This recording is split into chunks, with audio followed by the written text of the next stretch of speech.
আসসালামু আলাইকুম everyone, welcome to আফরাস kitchen. কেমন আছেন সবাই? আশা করি যে যেখান থেকে আমার ভিডিওটি দেখছেন সবাই অনেক অনেক ভালো আছেন। অনেক দিন হয়ে গেল আপনাদের সাথে কোনো রেসিপি শেয়ার করছিলাম না। আসলে এখন একটু ব্যস্ততার মধ্যে সময় কাটাচ্ছি। তো প্রতিদিন আসলে ভাবি আপনাদের সাথে কোনো না কোনো রেসিপি শেয়ার করব, কিন্তু ইচ্ছা থাকলেও উপায় হচ্ছে না আর কি। যাই হোক, আজকে আপনাদের সাথে রেগুলার চিকেন রোস্টের রেসিপি শেয়ার করব।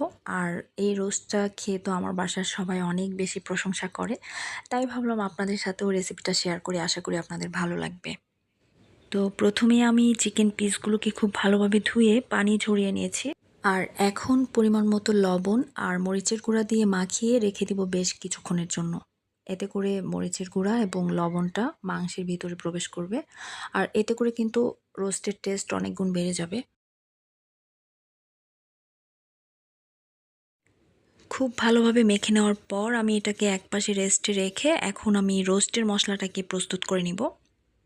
এর জন্য 2 ইঞ্চি পরিমাণ আদা, বড় সাইজের একটি রসুন, 1 চা চামচ সাদা জিরা, হাফ চা চামচ মিষ্টি জিরা, হাফ চা চামচ মেথি ও একটি জায়ফলের 4 ভাগের 1 ভাগ নিয়েছি। এখন সবগুলো মশলা একসাথে ব্লেন্ড করে নিব। আর এই তো রোস্টের মশলা প্রস্তুত। এখন মূল রান্নায় চলে যাচ্ছি।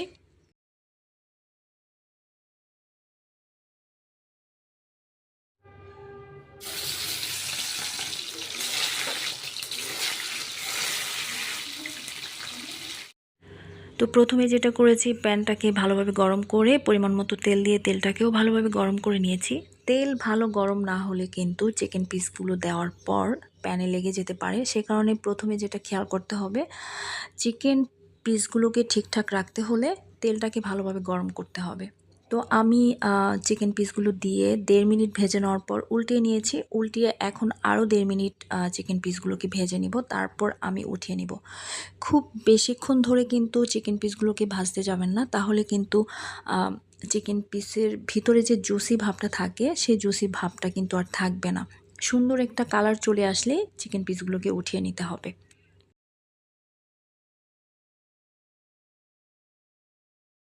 তো আমি বাকি পিসগুলো খুব সুন্দরভাবে ভেজে নিয়েছি।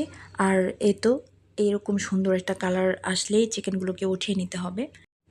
তো চিকেন পিসগুলো উঠিয়ে আমি এখানে পরিমাণ মতো পেঁয়াজ দিয়ে দিয়েছি। এখানে 1.5 কাপ পরিমাণ পেঁয়াজ, 1.5 ইঞ্চি পরিমাণ দারচিনি, 4টি এলাচ, তারপর গোলমরিচ, লবঙ্গ এবং 2টো তেজপাতা, আর হচ্ছে 4-5টি কাঁচামরিচও দিয়ে দিয়েছি। আর এখন এটাকে ব্রাউন করে ভেজে নিব। তো পেঁয়াজটা ব্রাউন হতে হতে এখানে আমি ইনস্ট্যান্ট দই বানিয়ে নিচ্ছি।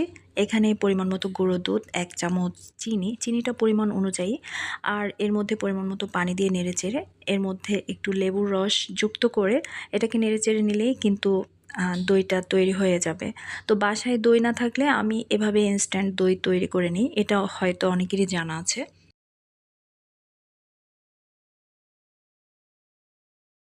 পেঁয়াজটা ব্রাউন হয়ে যাওয়ার পর আমি এখন পেস্ট করা মশলাটা ঢেলে নিয়ে নেড়েচেড়ে খুব ভালোভাবে কষিয়ে নিব। 2 মিনিট ভেজে নেওয়ার পর আমি এখন বাকি মশলাগুলো এর মধ্যে যুক্ত করব। এখন দিয়ে দিয়েছি স্বাদ অনুযায়ী লবণ, 1 চা চামচ মরিচ গুঁড়া, 1 চা চামচ ধনে গুঁড়া। তো নেড়েচেড়ে খুব ভালোভাবে মিশিয়ে নেওয়ার পর এখন ইনস্ট্যান্ট দইটা এর মধ্যে ঢেলে খুব ভালোভাবে মিশিয়ে নিব। আর দইটা দেখে নিশ্চয়ই বুঝতে পারছেন কতটা পারফেক্ট হয়েছে। তো দইটাকে ঢেলে নেওয়ার পর আমি নেড়েচেড়ে খুব ভালোভাবে মশলার সাথে মিশিয়ে নিয়েছি। আর এখন চিকেন পিসগুলো দিয়ে আবারও নেড়েচেড়ে খুব ভালোভাবে মিশিয়ে নিব। তো 2 মিনিট নেড়েচেড়ে ভালোভাবে কষিয়ে নেওয়ার পর এখন দিয়ে দিচ্ছি টমেটো সস। আর এই সসটা দেওয়ার কারণে কিন্তু নতুন একটা ফ্লেভার ক্রিয়েট হবে। এতে করে কিন্তু রোস্টের টেস্ট অনেক গুণ বেড়ে যাবে। আর কালারটাও কিন্তু অনেক বেশি সুন্দর হয়। দেখেন কত সুন্দর একটা কালার চলে এসেছে। তবে যাদের কাছে ভালো লাগবে না তারা কিন্তু এটা স্কিপ করতে পারেন।